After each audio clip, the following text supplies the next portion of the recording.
Dear our respected and beloved Agaw Media followers, how are you? Agaw Media continues to provide with reliable, timely information.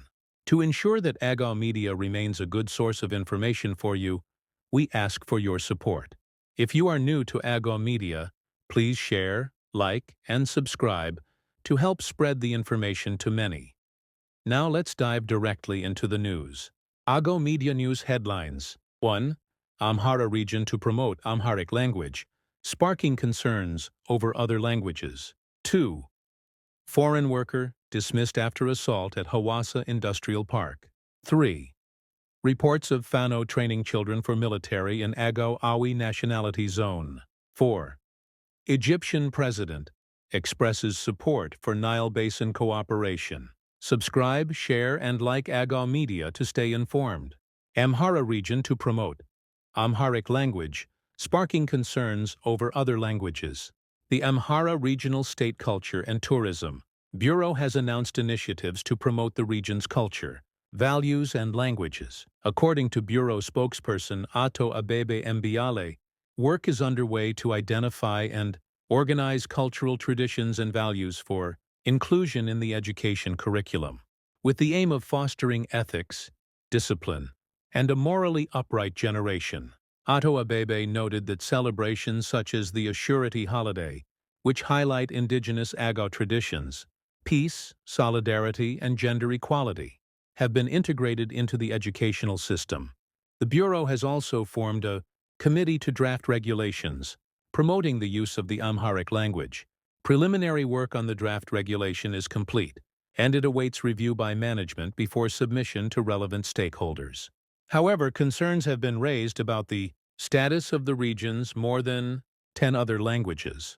Scholars and politicians representing groups such as the Agaw, Argoba, Oromo, and Gums have expressed apprehension, interpreting the initiative as potentially marginalizing other languages. Once reviewed by the relevant parties, the draft regulation will be submitted for formal approval, Ato Abebe added.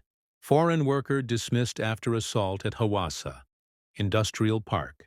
The Industrial Parks Development Corporation, IPDC, and the Ethiopian Investment Commission have concluded an investigation into an incident at the Toyo Solar Company in the Hawassa Special Economic Zone. The dispute arose between a foreign supervisor and an Ethiopian worker over repeated tardiness. The investigation determined that the matter should have been resolved according to company policy and labor laws, without resorting to force. Following the inquiry, 1.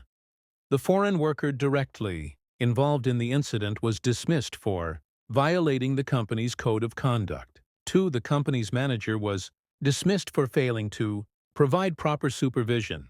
3. 3 middle managers received serious written warnings for neglecting their supervisory duties.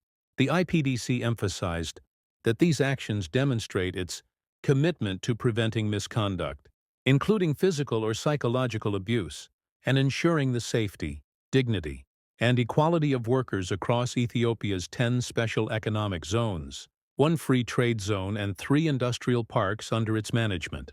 Fano training children for military in Awi Zone, Amhara region.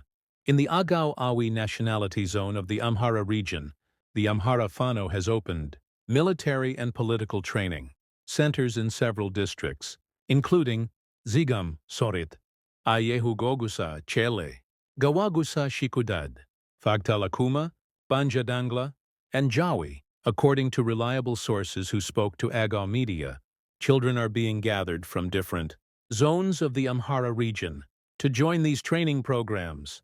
Fano is training these children for military purposes and working day and night to turn the Agaw Awi Nationality Zone into a permanent conflict area. Victims of the situation said that the Amhara Fano has been using false propaganda to recruit children and youth, misleading them and turning them against the local population. It has been widely reported that schools in many parts of the Agaw Awi Nationality Zone including the districts listed above, are closed. However, our reliable sources say that the zone's administration is misleading both the public and the government by providing false reports. Egyptian president expresses support for Nile Basin cooperation.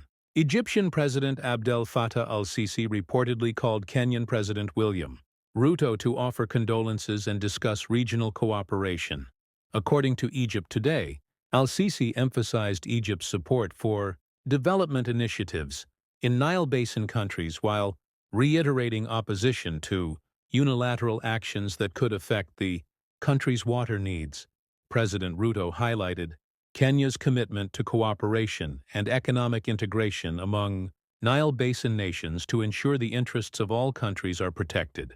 The report also noted Egypt's appreciation for Kenya's support in various development sectors.